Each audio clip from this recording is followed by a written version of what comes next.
Hello, boys and girls. Today we'll be reading the book Warthogs and Mongooses. And this book is by Jenny Levi.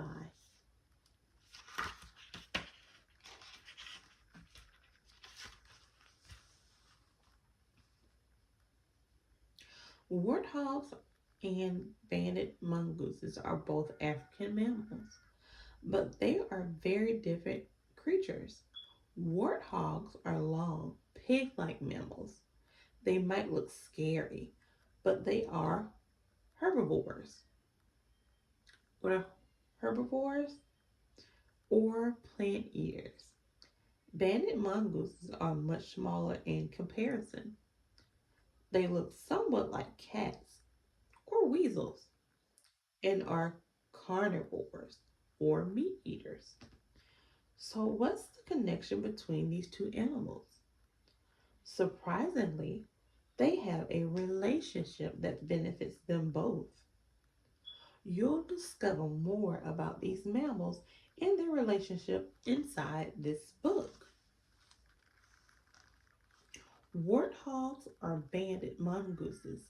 Both live in South Africa of the Sahara Desert in Africa.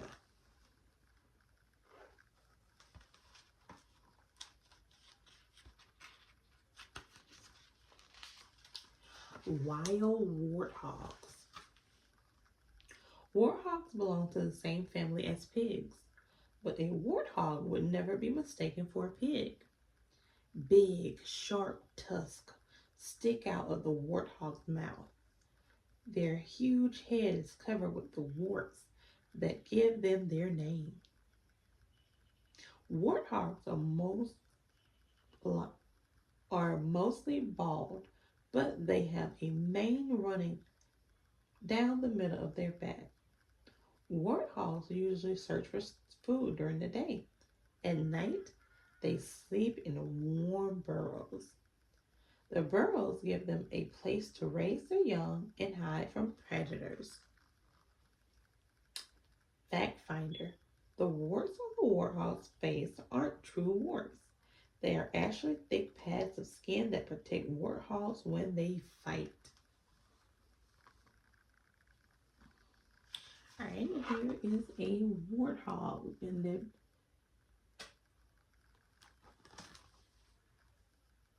Alright, this map shows the areas in Africa where the warthogs live.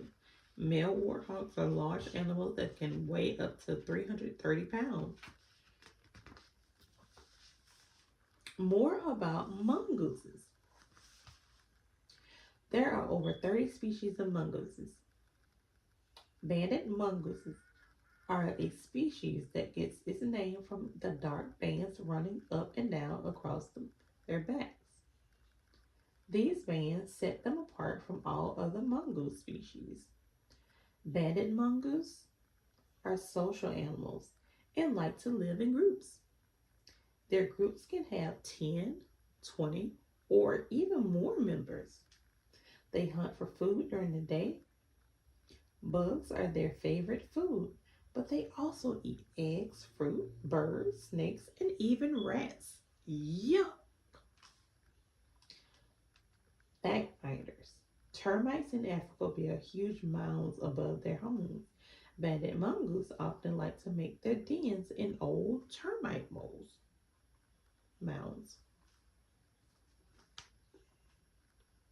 Alright, and they have a map here that shows where banded mongooses live in Africa. Banded mongooses are small animals that weigh around 3 to 5 pounds. Alright, and this is the area in Africa where they are found. Warthogs parasite problem. And have you ever heard of a parasite? What do we think are parasites? Warthogs are smart animals. They usually like to look for food in the early morning or evening, but they'll change to being active at night if they live where humans hunt them. But still, parasites give them problems. All sorts of parasites bother warthogs. If you have a dog or cat, you might be familiar with two of their parasites, ticks and fleas. Flies are also a problem for warthogs. It's hard for warthogs to deal with these parasites on their own. Fact finder: ticks lie in wait in the burrows where warthogs go to find safety. It's pretty sneaky. You might be surprised to learn these large animals can run up to 30 miles, 48 kilometers per hour.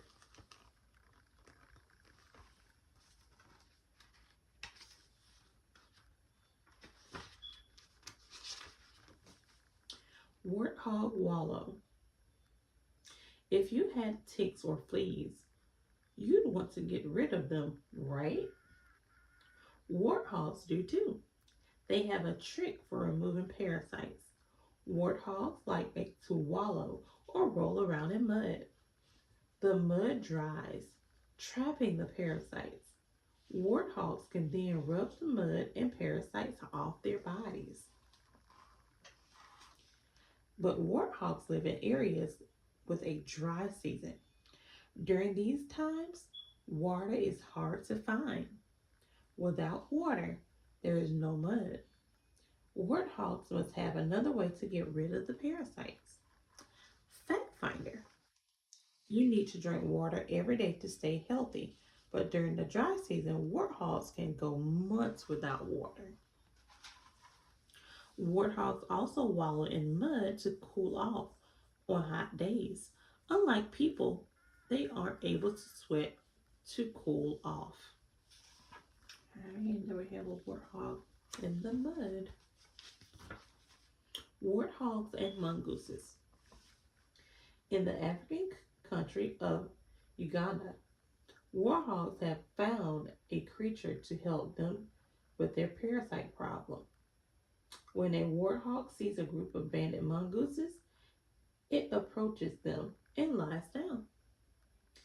This lets the mongooses know the warthog wants to be cleaned. The mongooses then run forward and crawl all over the warthog. Up to 20 mongooses may climb over the warthog. They happily eat the warthog's ticks and other parasites. The mongooses get a tasty meal and the warthog gets clean. Everybody wins. Mongooses like to eat ticks that are filled with blood. Yuck! Fact finder: a relationship like the one between warthogs and mongooses requires trust. That's because warthogs could kill mongooses with their tusk if they wanted to.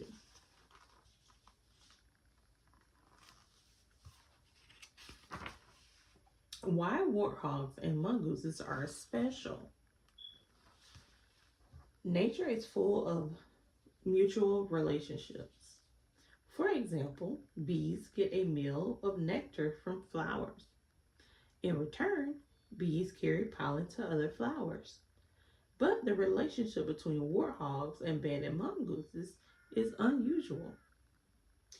It's uncommon to see a mutual relationship between two mammal species. Such relationships do occur sometimes, but in most cases, one of the mammals is usually a primate. The relationship between warthogs and mongooses is the first one known where neither animal is a primate. That makes it truly special. Scientists don't know if warthogs and mongooses naturally know how to act this way together or if they must learn how. Fact finder: a primate is any animal from the group that includes humans, apes, or monkeys.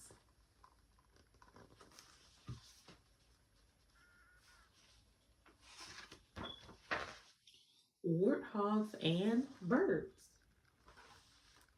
Warthogs enjoy an unusual and special relationship with mongooses, but this isn't their only mutualistic relationship with another creature.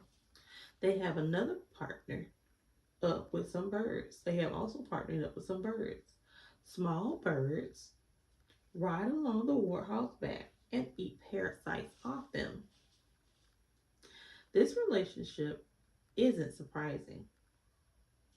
Oxpeckers have the same relationship with many large African mammals, but scientists were surprised to discover warthogs also have a mutualistic relationship with birds called southern ground hornbills. These are turkey sized birds with large, powerful bills. Oxpeckers may help warthogs, but they might also harm them. The birds sometimes eat blood from wounds on the warthogs, which causes the wounds to take longer to heal. Fact finder: southern ground hornbills use their bill to gently remove parasites from warthogs, but that bill is strong enough to kill a tortoise.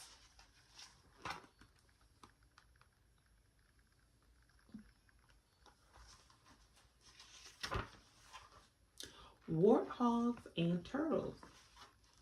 A few years ago, uh, scientists happened upon a highly unusual scene.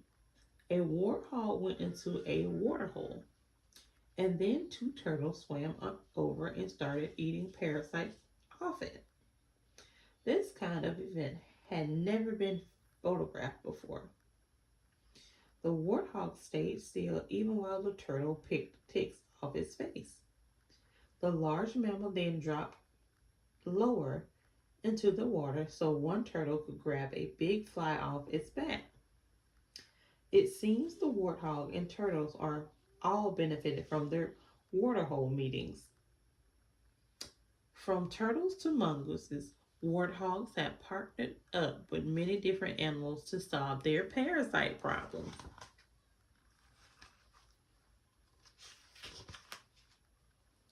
Alright, and that is the end. I hope you learned a lot more about these particular animals, the warthogs and the mongooses. How are their relationships special? What other animals do we see that the mongoose and the warthog use? How do they benefit each other? Alright, that is good all for today. I will see you guys in the next video. Bye bye.